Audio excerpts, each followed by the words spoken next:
what makes a man? Pair of testicles? So, circling the country 4 times,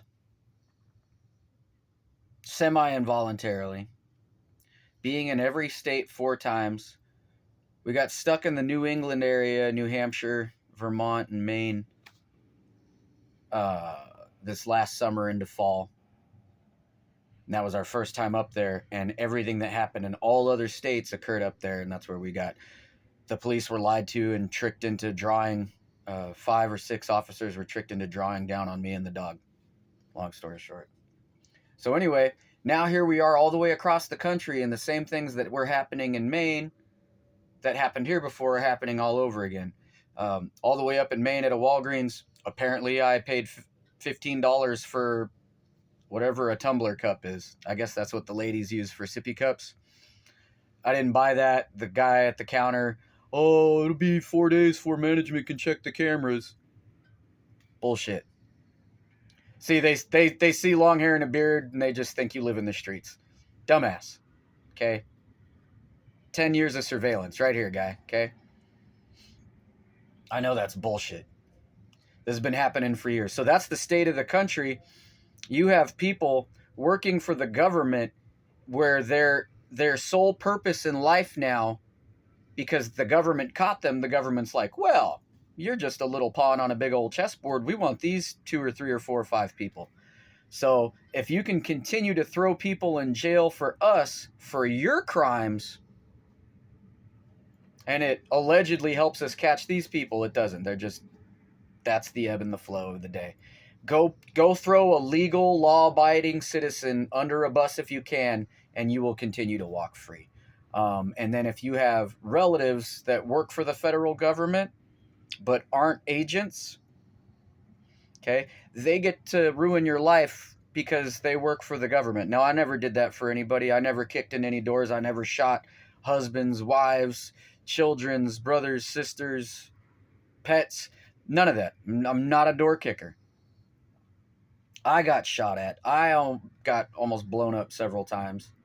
I got hit with electronic weapons, you know. And then when we come home, because your relatives do what they do, or whatever, whoever's close to you, me and my soldiers, we come home the first weekend out, we got some slim shady motherfucker with a 10-year-old out of style haircut and a Honda Accord going like that with a 45's like, dog, wrong people.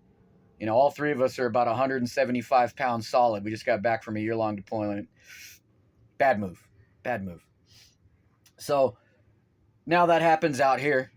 You got people with government jobs that roll through your campsite because you're over here minding your own fucking business. And they're not from here. I recognize them.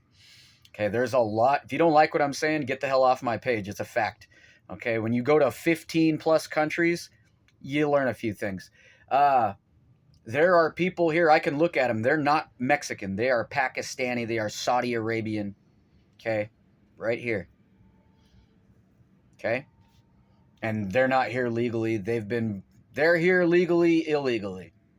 If you do the government's dirt, you know, people from Canada come here, their version of the CIA or the FBI, CSIS and all that, and the same thing with Mexico, I'm sure. I mean, if people can cross the border with almost complete immunity, but I get asked if I have any ID that identifies me as an American citizen because I accidentally went into the line to go through Nexus or whatever to cross through up the border, and they have it all at a roundabout.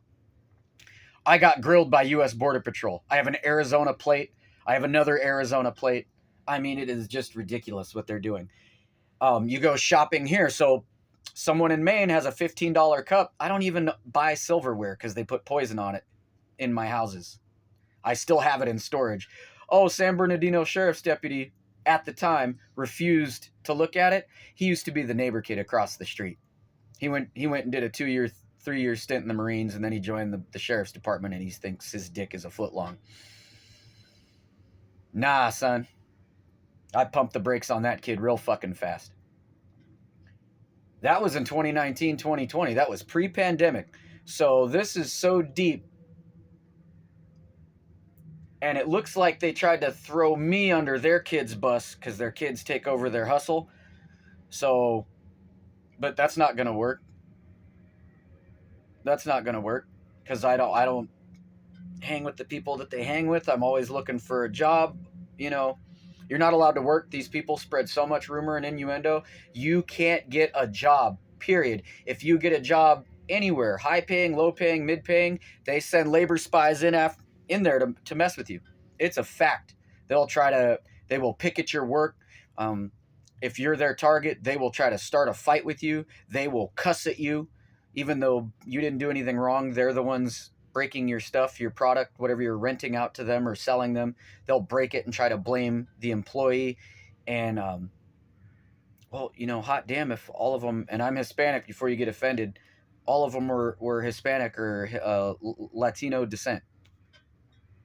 In Florida, it was white people trying to mess with me and Cuban people trying to mess with me. They whistle at you like you're a dog when you work at the bar.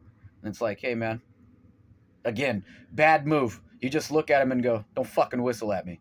What would you like to drink, sir? Even though I'm not your bartender, I'm the bouncer.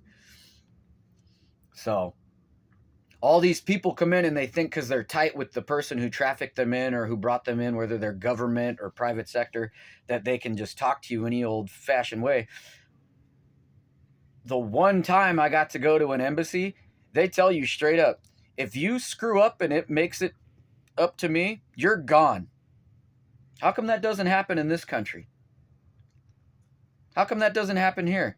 Okay, you want to come here on legally, illegally, work visa, whatever. If you make it here, keep your fucking head down, get a job, try to do things the right way, and I bet people leave you the fuck alone. Nope, they just take your shit. They're doing an housing abandonment scam. Now, who would do that? Someone who's in the real estate development, in the housing gig.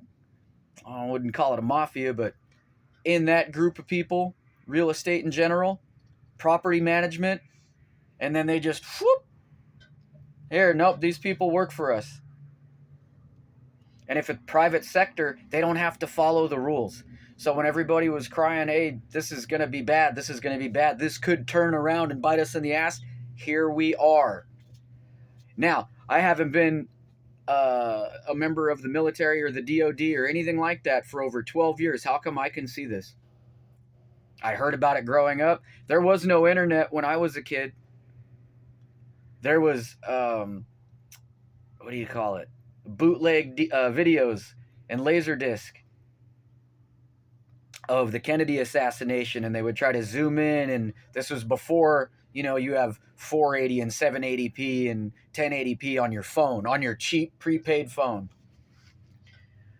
So I've been hearing about this my whole life because the people around me were in some form of government contracting job, whether they were a government agent or they were a contractor working with the government.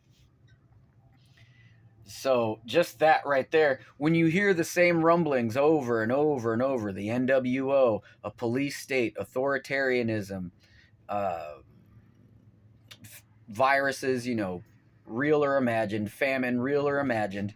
Look, how can you go into the military or a government job, get your retirement or your pension or whatever happens to you,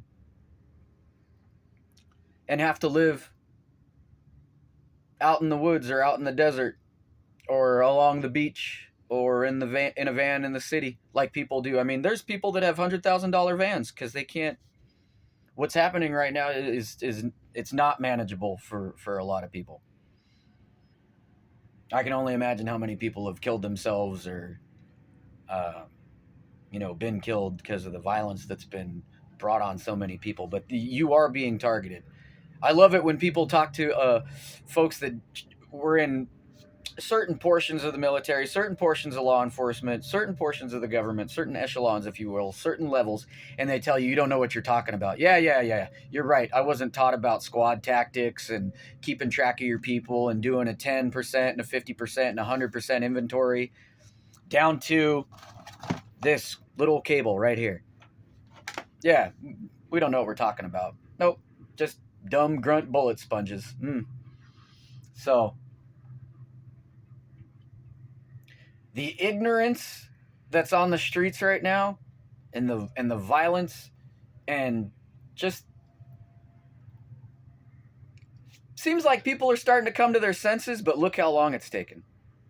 You know, when people like Bush or like Clinton or like Obama, when they get that 8-year term, the people that didn't vote for them are so emotional that they don't make rational choices the next time. And then, of course, a lot of it's your vote doesn't mean what you think it does. I've never voted because you can just tell how things are going to go. Money definitely rules all. And then right now we've been up for grabs. We're already infiltrated and taken over. Most people don't know what the hell's. How many people are hip on World War I and II? That was 100 years ago. Now, having said that, hot damn, I have an awful lot of relatives that were born in 1945. Some of them are blonde haired and blue eyed and really tall. Some of them are pale skin, dark hair, about 5'9", kind of like Hitler.